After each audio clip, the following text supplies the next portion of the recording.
There's a girl downstairs. What does she want? Wants to live here. Live here? Tell her that's impossible. I did, but she disagrees with you. I've got work to do. I haven't got time to... Where is she? Young lady. Hey, don't bother to come down, Pop. I'll come up. Oh, it's you.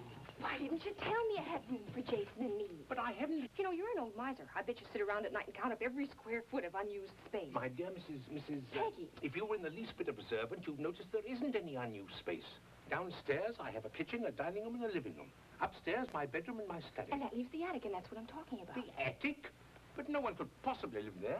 Well, you had a couple of V12s up there during the war.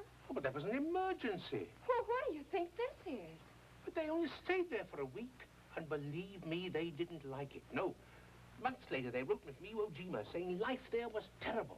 But not nearly as bad as my attic. I bet you never lived in a trailer. Why, Jason served on battleships, cruisers, destroyers, and he was never sick once. But after 10 minutes in that trailer, he tossed his cookies all over. All right. I'll show you the attic. Couldn't be any worse than most of the places we've been living in. Why, last fall for a week we slept in the depot, and if you've ever slept in the depot, you know there's just nothing like it. Trains coming in and out all the time. Why? You shall see for yourself.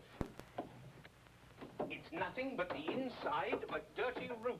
Too cold in the winter, too hot in the summer. There. You can see for yourself how utterly impossible it is for anyone to live up here. When the house was built, this attic was meant to be a storeroom, not a place of habitation. Now, are you satisfied? Oh, yes, it's perfect. I can fix it up just like House Beautiful. Do you think the bed will look better there or over there in that It is corner? not for rent. You mean we can have it for free? You won't take any money? Oh, you're an angel. I knew you were like Pop. Oh, drapes. Gee, this is going to help us out an awful lot because, oh, with me not working, the $90 doesn't go so far, and you have to lay it out for rent and everything. We're up to our hips in debt now. I don't know. It is not available, Gratis, or any other way. I'm leaving here the 1st of March. Well, we'll be caretakers then. Oh, I promise. I'll keep the house spotless. When you get back, everything will be in wonderful condition, honest. I'm good at... What's this? That's a solar heating system, the wall. But I'm leaving permanently, giving up the house. Oh, that's too bad. Well, I'll just have to make it sort of a temporary arrangement then, I guess. At least 3 weeks will give me time to look for another place. You got a yardstick? I'll measure these windows over here for curtains. Never mind, this will do.